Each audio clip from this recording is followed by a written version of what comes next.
Hello. I had a chance recently to find a really good treasure. It's a book from 1952 and it's called the Interpreter's Bible.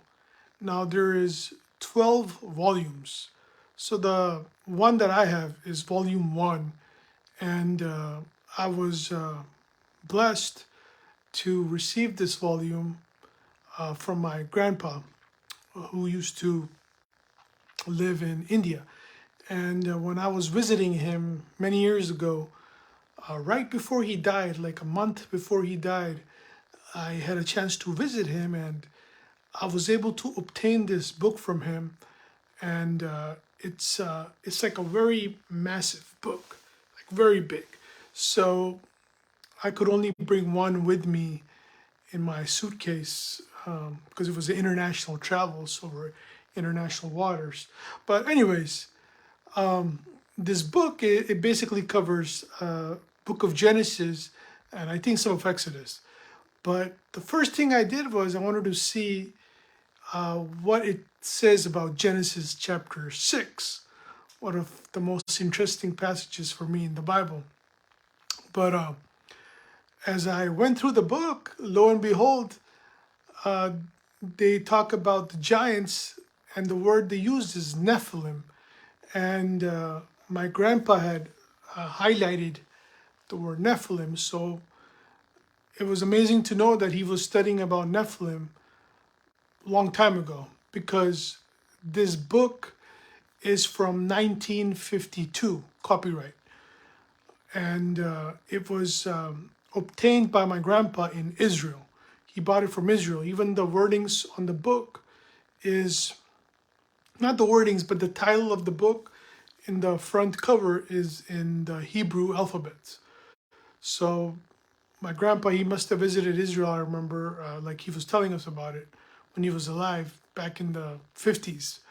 And around that time, he got this edition, the 1952 edition of Interpreter's Bible. I'll leave a more description about what that commentary book is that I have in the description. Now, if you're interested, maybe you can find it online and read some of the commentaries in it about the Genesis 6 giants.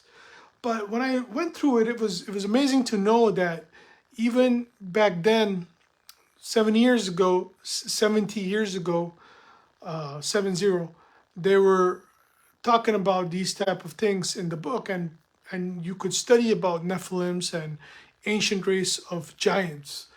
And I really heard about these things maybe 20 years ago from my grandpa when he told me about some of the mythological gods, how they were the result from the fallen angels mating with the women.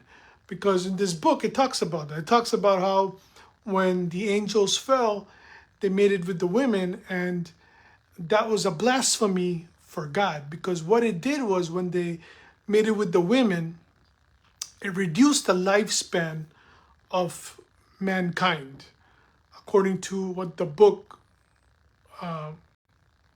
was written like. That it did not help the human genome. So it was it was an interesting read, but it basically says that it reduced the life of the human genome. And you know, if I was in 1952 reading this, back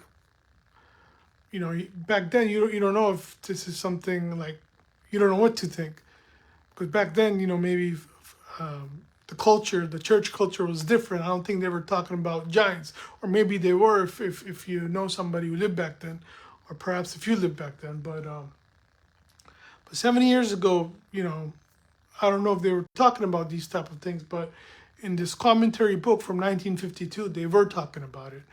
So it's an interesting read. I'll leave in the comments what exactly this book is, the author, the editor, and all the details. But I have this book with me, and it's very interesting.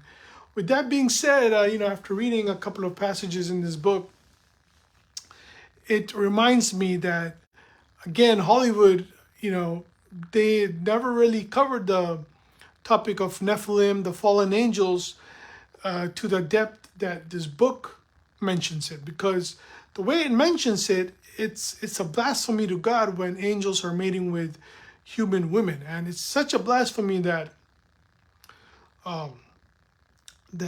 God is going to send the flood in Genesis 6. So sin was really really widespread during the time of Noah. And if you read some of the commentaries or books by Dr. Stephen Quayle, or some of the studies from Dr. Chuck Missler, even research from L.A. Marzulli, these people have really pioneered in the modern day what the biblical mythologies were about. And they're not mythologies, they're really real things that happen, like real creatures from the underground and creatures that were the result of fallen angels. So it's an interesting topic always, because if you read the book of Enoch, it talks about these topics too. But it's fascinating because even though you might have personally heard about these topics nowadays, they do trend a lot. The Genesis 6 giants and giants in the time of Joshua. You probably heard about it because it is widespread. Nephilim, is getting to be a popular term. All these things that you're hearing about, one thing you cannot deny is that the crucifixion of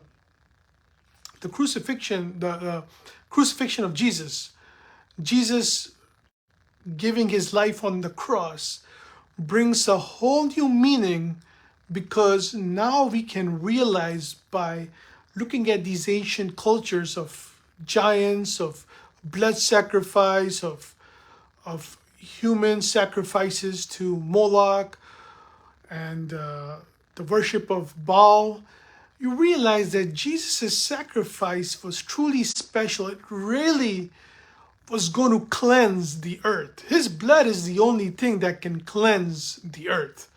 And his blood is the only true source.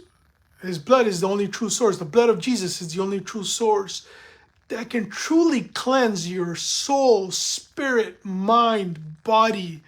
It can give you the healing you need.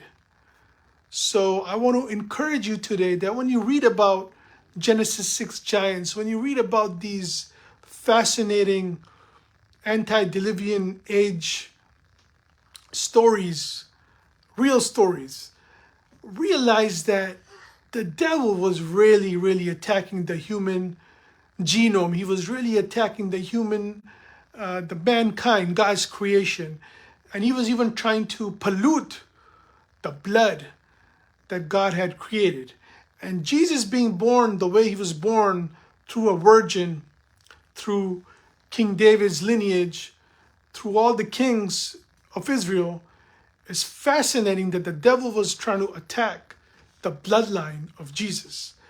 And Genesis 6 giants proved that, because these sons of God, these fallen angels, made a pact, and they wanted to corrupt humankind. They wanted to sleep with the daughters of men.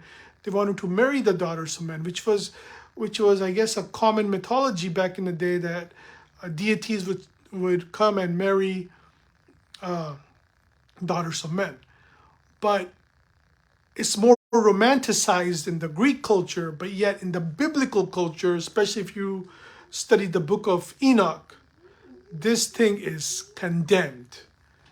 And when God condemns something, he also sends his Holy One, his Son, Jesus Christ, to fix things. That includes your life. If your life today is unfixable, my friend, trust in Jesus. He's going to make all things right for you. God bless you.